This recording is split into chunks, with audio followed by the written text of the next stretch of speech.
Good evening, children. So let us begin with our poem Daffodils by William Wordsworth.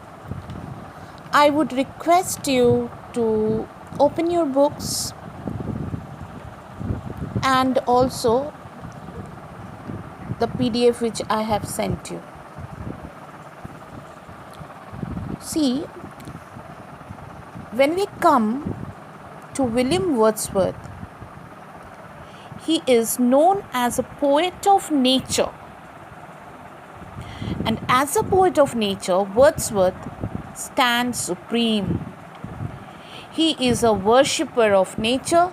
He is nature's devotee or high priest who is upholding the value of nature which is being lost in mankind today. See, this is a period of crisis, as I have already told you. And why we are facing this kind of crisis, because we are trying to overpower nature. We are trying to enslave nature, which is quite impossible. Nature is existing before mankind. She will exist even after mankind.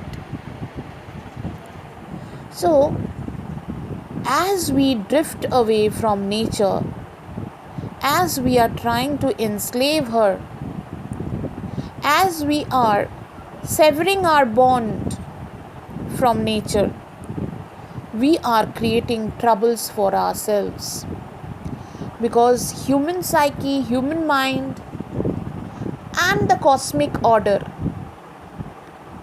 are interrelated. When we try to sever the bond,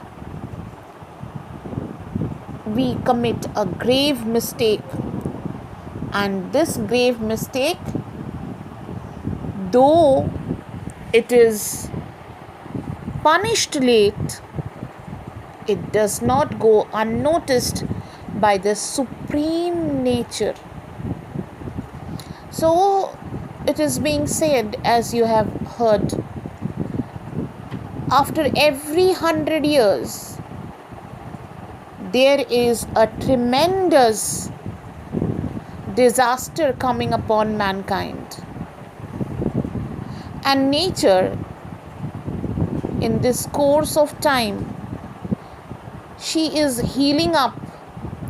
How come she is healing up? Since we human beings are not haunting each and every free space which are not ours, which do not belong to us, those spaces are being given to nature and other species apart from human beings. And in course of time, except we humans, every other species is enjoying with nature. We have cut our bond with nature, and we have forced other species also to sever their bonds from Mother Nature. We have forced them. So, Wordsworth believed in this natural force which unites all species, all the animals and plants and human beings. He believed in this concept. So he is nature's devotee or high priest. Nature comes to occupy in his poem a separate or independent status. So you can feel that nature is the soul of his poem. And nature is not treated in a casual or passing manner. just as a descriptive form. Nature is not treated as a description of something beautiful. Wordsworth conceived of nature, conceived means he thought of nature, he had an idea of nature as a living personality. He believed that there is a divine spirit pervading all the objects of nature. This belief of nature may be termed as mystical pantheism. See, in one of his poems, he has said that pantheism is the motion and the spirit that impels all things. Children, please try to listen properly. This is a concept called pantheism. And Wordsworth in another poem has said, "And I have felt a presence that disturbs me with the joy of elevated thoughts." He had felt the presence of nature, not as inanimate objects, but as something which disturbs him with joy of elevated thoughts. He discovers, all on a sudden, he feels that there is an illumination of thought, an enlightenment of thoughts, and those thoughts are happy thoughts. Something happy, something joyous illumines his thoughts.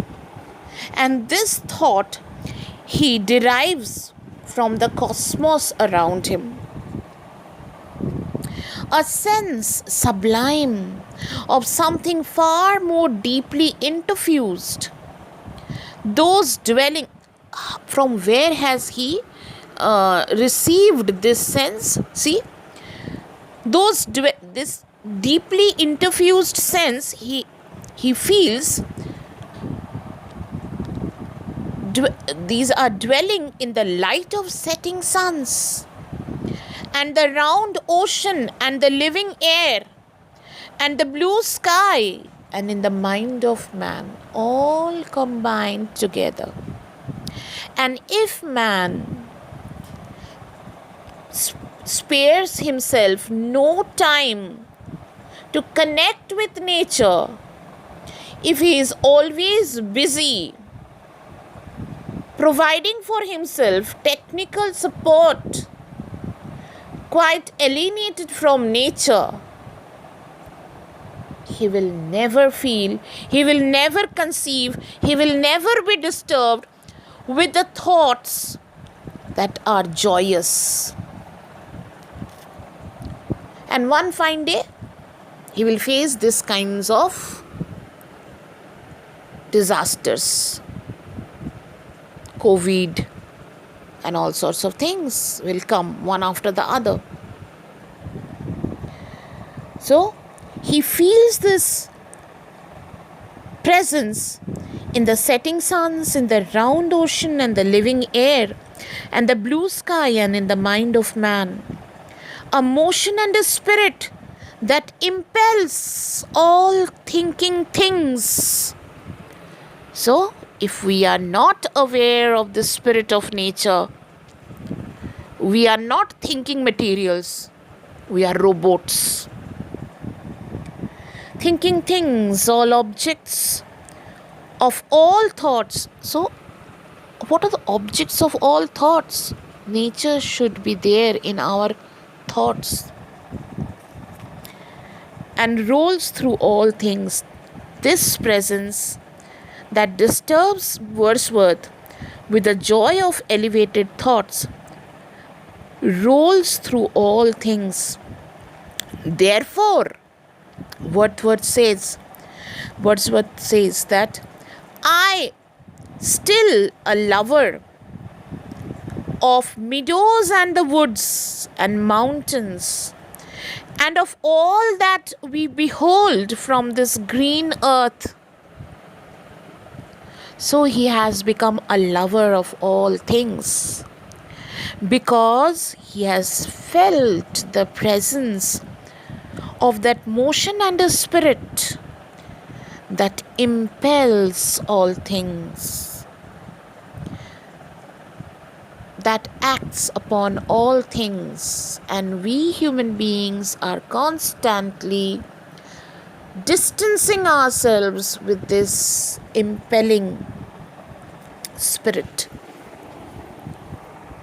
Now, I have said that it is called pantheism. What is pantheism all about? See, pantheism is not required for your ICC exam, children, but you should know when you read Wordsworth, you should know this type of things, his concepts. What is pantheism? Pantheism possibly first appeared in the writing of the Irish freethinker John Toland in 1705, and it was constructed from the Greek roots. Pan means all, and theos, Theos, theos means God. And its most general, pantheism may be understood positively as the view that God is identical with the cosmos. The view that there exists nothing which is outside of God. So this is pantheism. Whatever we see, we consider it inanimate, but the thing may be inanimate, but there is the spirit of nature ruling over it. For example, your study room, okay, the laptop, your books, your drawing copy, your secret diary, whatever it may be, they are all inanimate, but they are all linked to you. Isn't it? The same way, natural objects are so called inanimate, except the plants and animals. See, rivers, mountains, all these things are inanimate as we have conceived.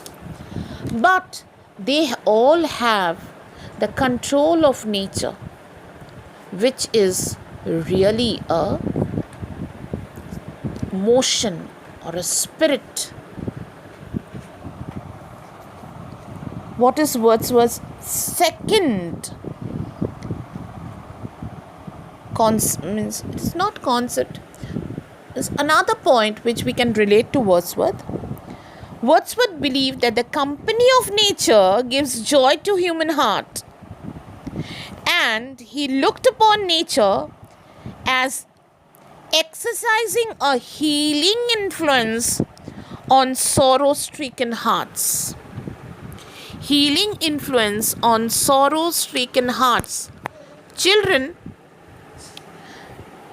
have you gone through the news recently?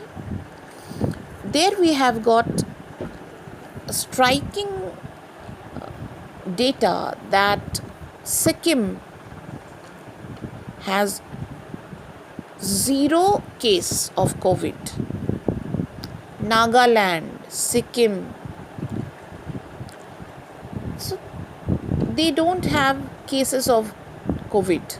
I am not sure if this is true or not, but I personally feel they are so close to virgin nature that maybe they have not got contaminated with this contagious disease.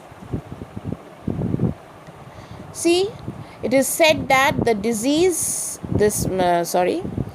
the microbe breeds well in cold atmosphere, and it, I don't know whether it is true, it gets quite weakened in hot temperature. So how come Rajasthan, which is quite hot, Egypt, these places, how come they have so many counts of COVID patients? Maybe nature plays a great role in healing up all the species around her. I'm relating it to this present crisis because the poem and the concepts really are very striking.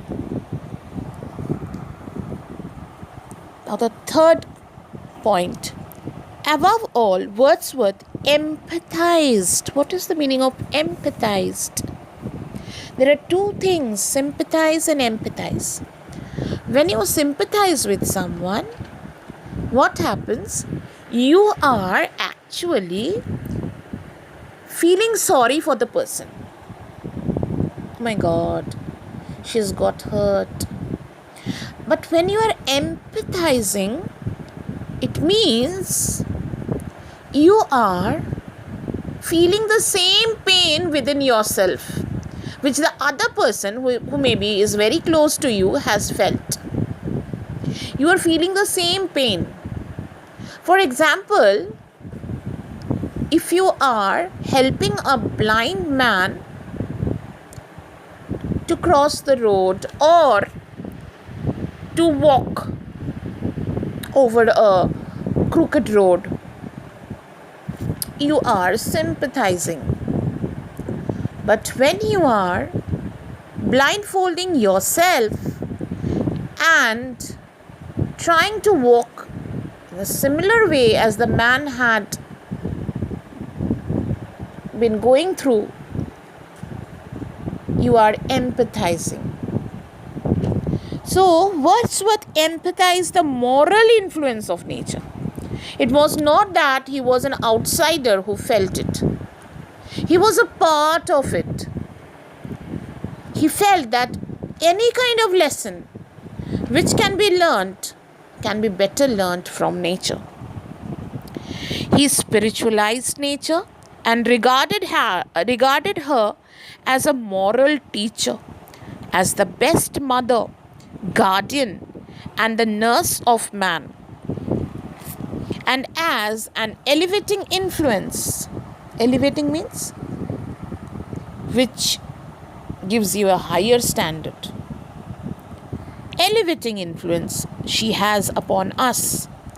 Wordsworth believed that between man and nature there is mutual consciousness, spiritual communion. Yes, if you visit natural places, means if you visit maybe a forest, a hill station, seasides and sea beaches they cannot be called anymore natural places anymore. So full of people. When you visit hillsides, hill stations, when you visit forests, you will feel that there is a spirit. There is that warmth which nature provides you. He believed that between man and nature there is mutual consciousness, spiritual communion. He initiates his readers into the secret of soul's communion with nature. That he feels that there is a secret communication between nature and human soul. He feels it clearly. So he wants us to feel the same. According to him, human beings who grow up in the lap of nature are perfect in every respect. You can see this in the people of hill stations, in the people who live in the hill stations. They are so hardworking. There is hardly any super specialty hospital over there. But they don't fall sick. They hardly fall sick. They're so close to nature, they are so close to the spiritual bond which nature provides. Now let us come to the poem. What is the historical context of the poem? William Wordsworth was not without his share of loss. That means he had many misfortunes. He had experienced many misfortunes. In fact, he lost his mother when he was 7 and his father when he was 13. As if there was not enough loss for one person, 3 of his children preceded him in deaths. So his children also died before him. The background gives the particular poem greater meaning. Why? I will refer to this later on when I go through the poem. Okay. The poem reveals that the speaker feels far more comfortable and peaceful thinking about the afterlife than he feels at home on his couch in real life. This reveals a sense of longing for what is after and a sense of disappointment in earthly life. See, a person who has lost his parents at a very early age, who has lost his 3 children, he will obviously ponder, think over death himself. It was better that he remained close to nature and he derived consolation from nature. The experience of wandering as a cloud was either a dream or a vision, a glimpse of heaven. Whatever this experience was, it is clear that Wordsworth holds on to the memory of his experience to give him hope in life. Yes, I told you. He has gone through, he has experienced, he has suffered so many losses, personal losses in his life, that associating himself with nature maybe was the best possible way to heal up. And what is the inspiration of this poem? The inspiration for the poem came from a walk Wordsworth took with his sister Dorothy around Glencoyne Bay, Ullswater, Ullswater, Ullswater in the Lake District. He would draw on this to compose. First, his poem was like this: I wandered lonely as a cloud, in 1804.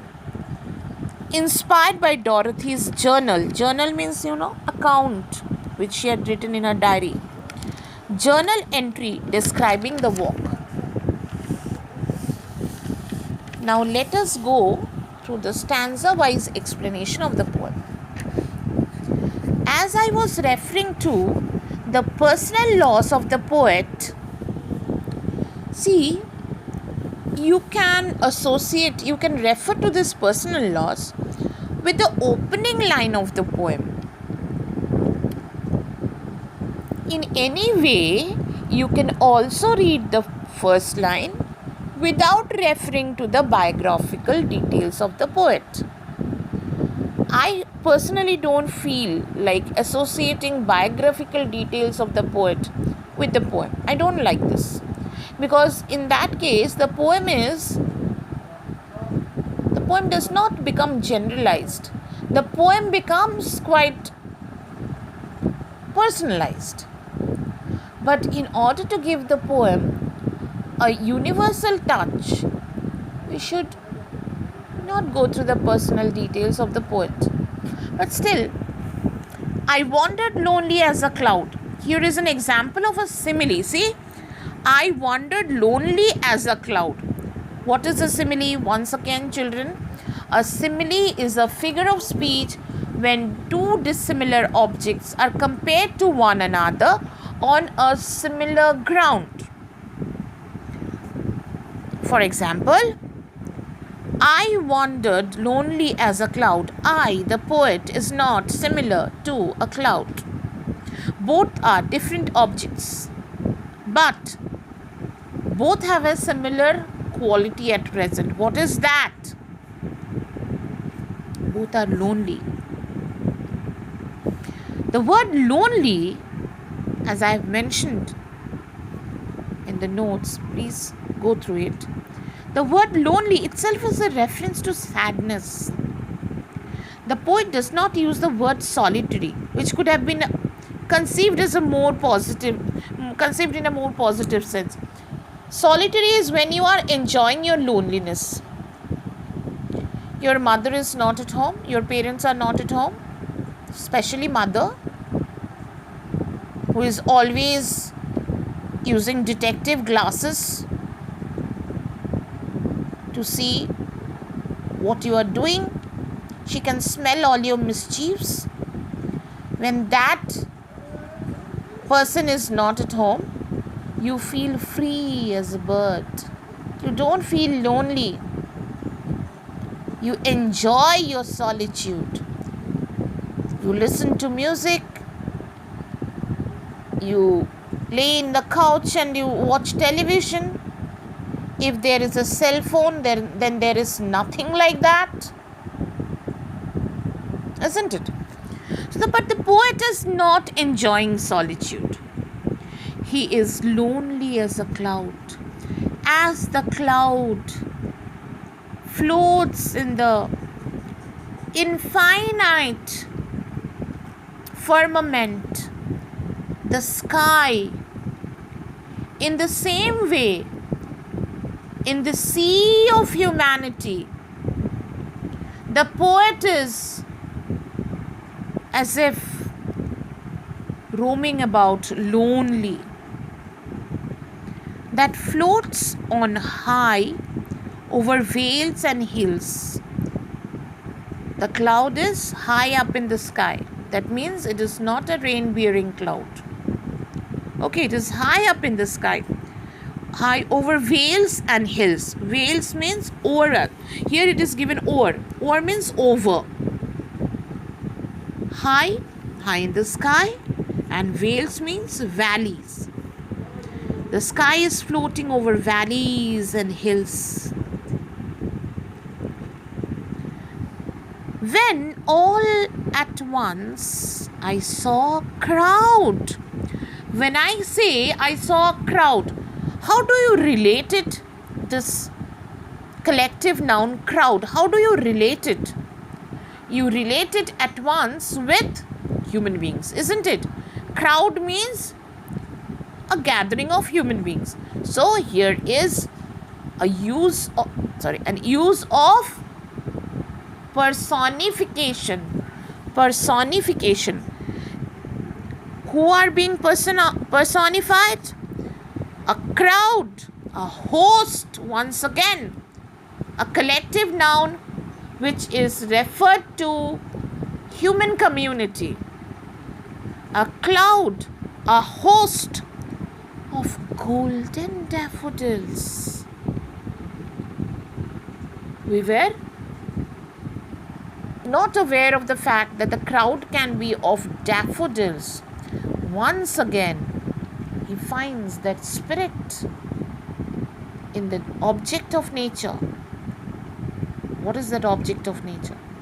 The daffodils. And this golden daffodils is kind of metaphor, as bright as gold. And this is exaggeration as well. The bright color of the daffodils in the sunlit atmosphere is compared to gold. This also brings home the fact that the daffodils have a grandeur. They have a rich value which is very similar to gold. See, beside the lake. Which lake? I have told you just before this. Which lake is referred to here? The Lake District. Beside the lake and beneath the trees. Children, please remember this. Where were the daffodils first seen? Beside the lake and beneath the trees.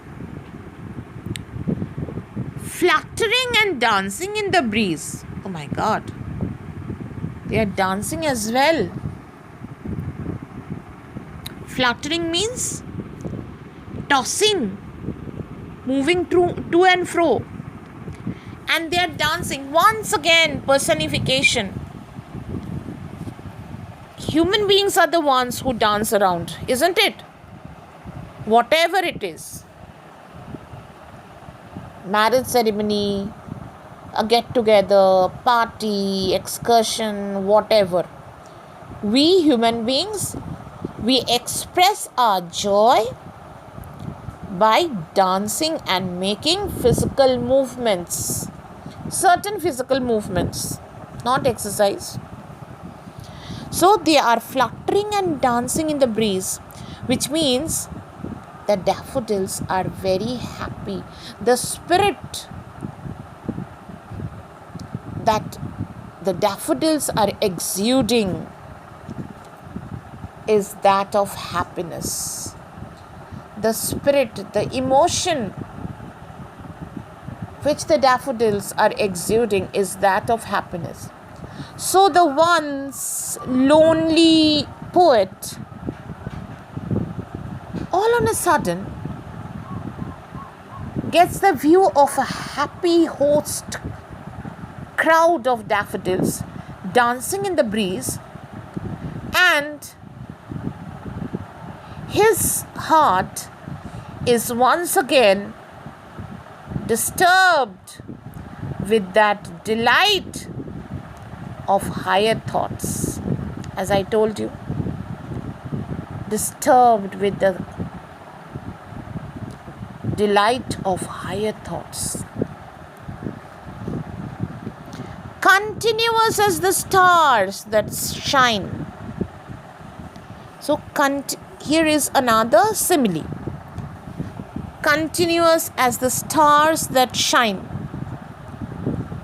The daffodils are so huge in number that they seem to be as many as the stars in the Milky Way. But here are other similar grounds of comparisons. The daffodils are compared to stars. Firstly, on the ground of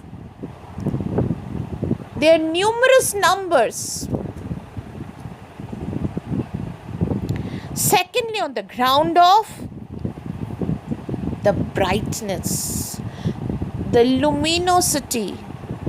Daffodils are not luminous objects, but the glow, the shine that they are producing seems to be as luminous and bright as that of the stars. They're twinkling like the stars in the Milky Way. Once more, I tell you, Wordsworth is adding great virtue to the natural objects. Here it is the daffodils.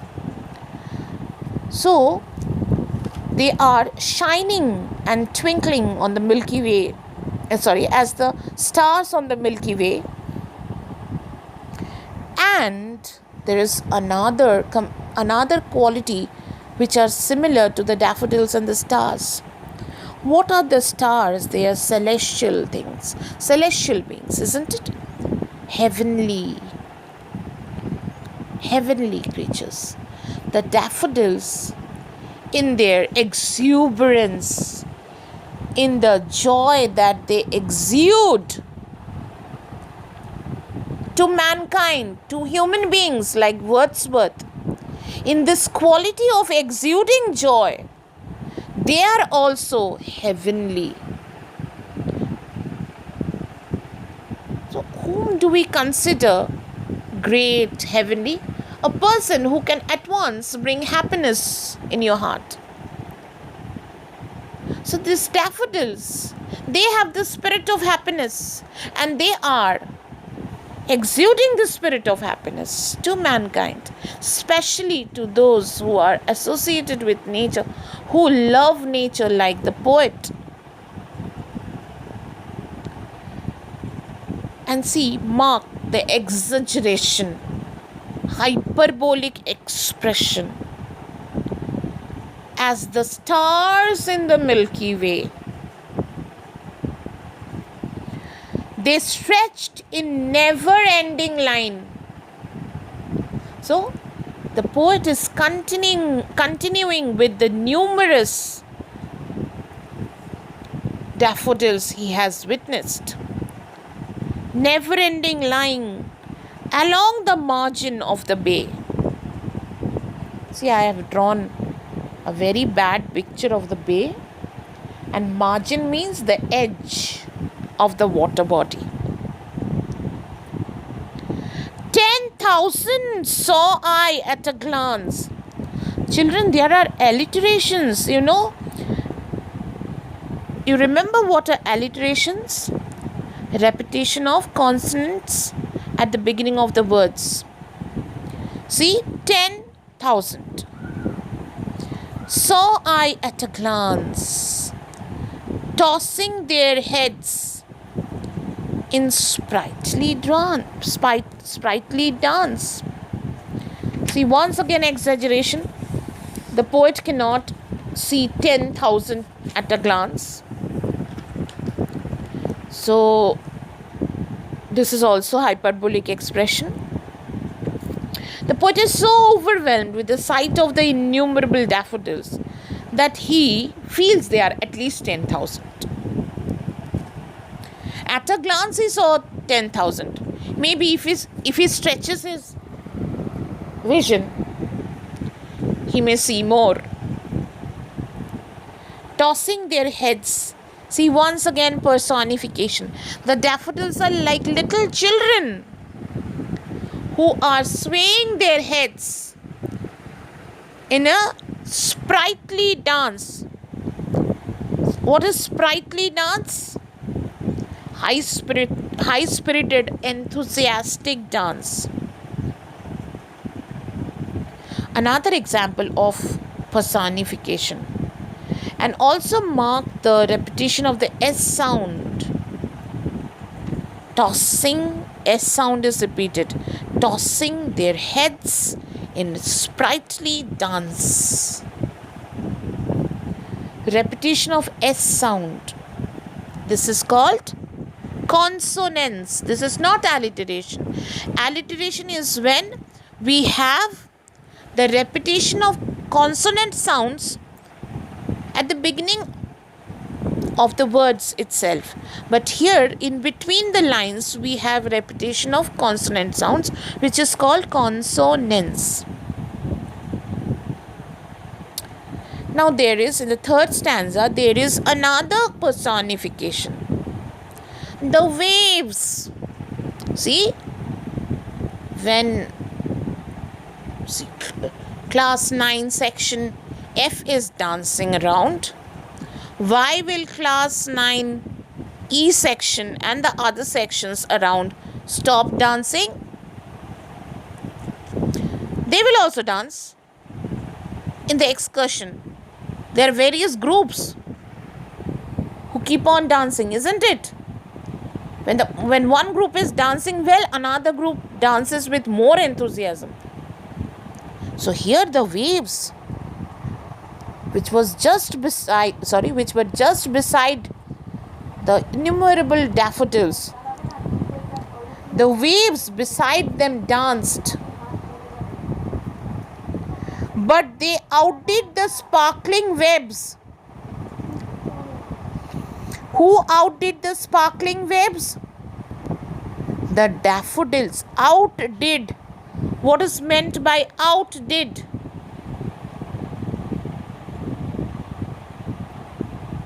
They defeated. The daffodils defeated the waves who were also attempting to dance. They outdid the sparkling waves in glee. Maybe the steps were more or less similar, but you know what the dance masters, the judges, look for when the steps are similar? When two contestants are similar in capability, when they have great acumen for dance, what they look for? They look for expressions. Here, the daffodils have better expressions. They outdid, they defeated the waves in glee. Glee means joy. In their joyous moves, the waves were defeated. So, when such objects are around, when you see two group of dancers and one beating the other, how will a poet feel who is a worshipper of nature? How will he feel then? A poet could not be but gay. Gay here means happy. A poet, he did not say I. He refers to all poets. All the poets in every heart who love nature. He may not be a poet who has written poetry. Anyone who feels the passion of nature's love, who feels the inanimate objects as animate ones, who conceives life in every natural object, is a poet. And if we are a poet, if we have that poet within us, we cannot control happiness. So a poet could not be but happy. Why? Because there is so much happiness being exuding. There is so much happiness being emitted from the spirit of nature in the form of the daffodils. A poet would not be but gay.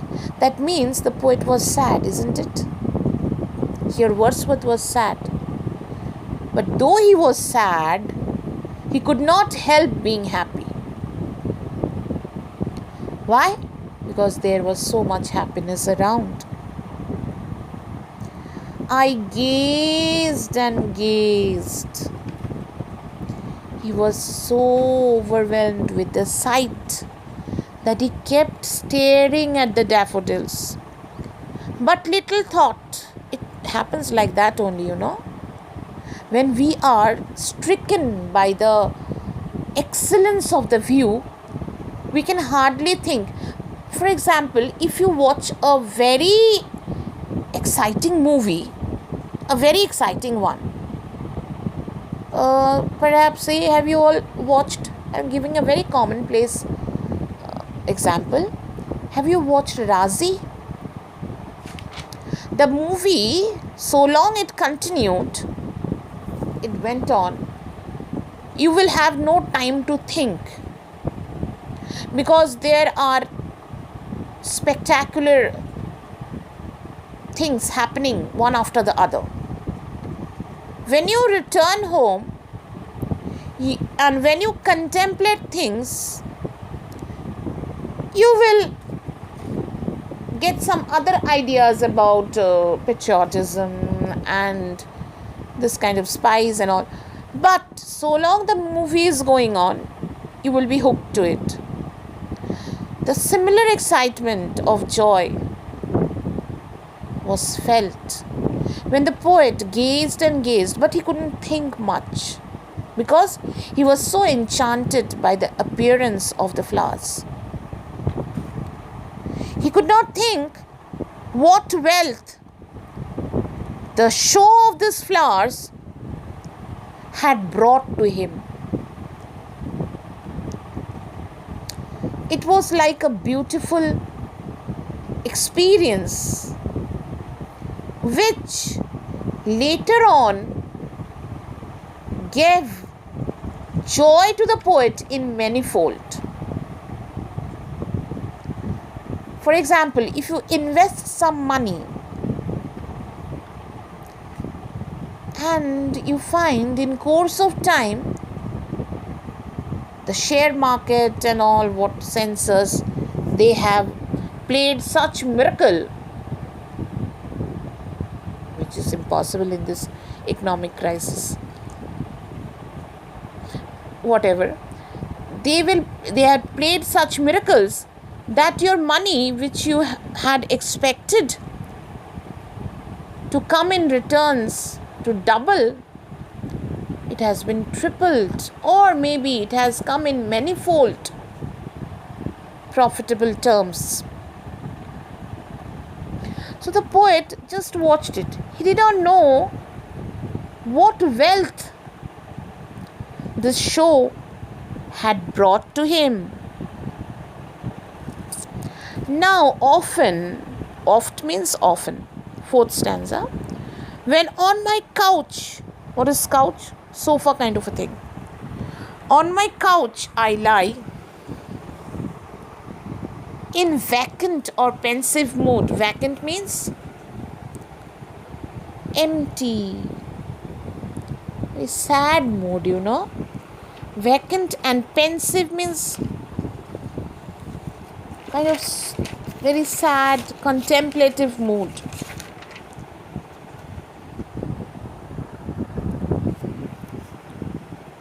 In vacant and pensive mood, they flash. What they? The daffodils. The daffodils flash upon the inward eye. What is this inward eye? One eye is that which he is with which he is witnessing the daffodils now. And the other eye, the eye of mind, with which he witnessed the daffodils long after they had been seen. That is the inward eye, the eye of the mind. Suddenly, when he is sad, see, when we are sad, we subconsciously, not consciously, but subconsciously, we grope for, GROP, grope. We grope for something which can make us happy. It is human nature. Human beings always try to come up with hopes. So the poet, see, I told you, he had his personal losses. He lost his parents, he lost his children. And nature was the only medicine, only psychiatrist, only psychologist, only counselor who could revive him, who could bring him back to this normal world. So, whenever he is lying sad in his couch, these daffodils flash upon his inward eye. And this is the bliss. Bliss means happiness of solitude. Mark the words, the difference in two words. Earlier he has used the word lonely. Now he is using the word solitude. What does this mean? Now he is enjoying his loneliness because the daffodils are there. He has a host of friends, host of counselors, host of dear ones to heal up his emotional wounds, which is the bliss of solitude. And then my heart, as soon as the daffodils flash in his inward eye, his heart is filled with pleasure. And see, once again, he connects with the spirit of nature, though they are not tangible right now, though they are not physically vibrant vibrant right now, but emotionally he connects, spiritually rather, he connects with the spirit of the daffodils. And his heart, which was pensive and vacant few moments ago, they seem to dance with the daffodils.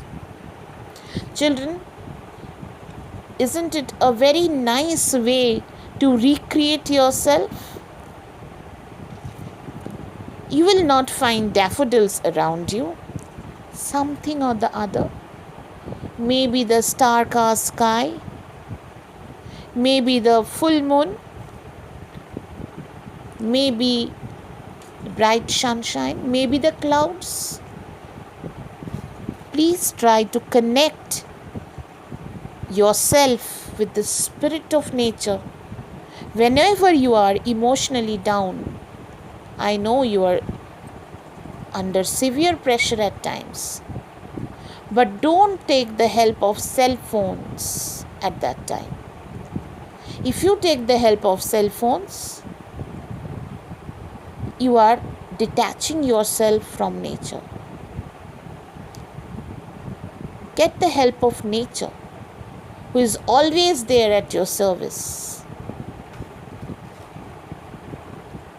This is the message of Wordsworth.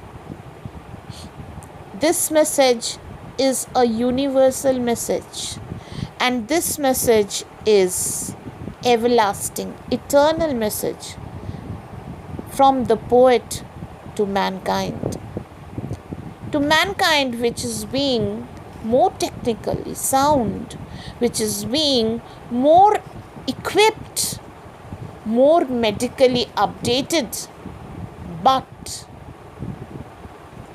one fine day, a microbe comes and shakes the entire pride of this developing mankind. Connect with nature and read the poem several times. Go through the notes. If you have any problem, please ask me. Thank you. Good night.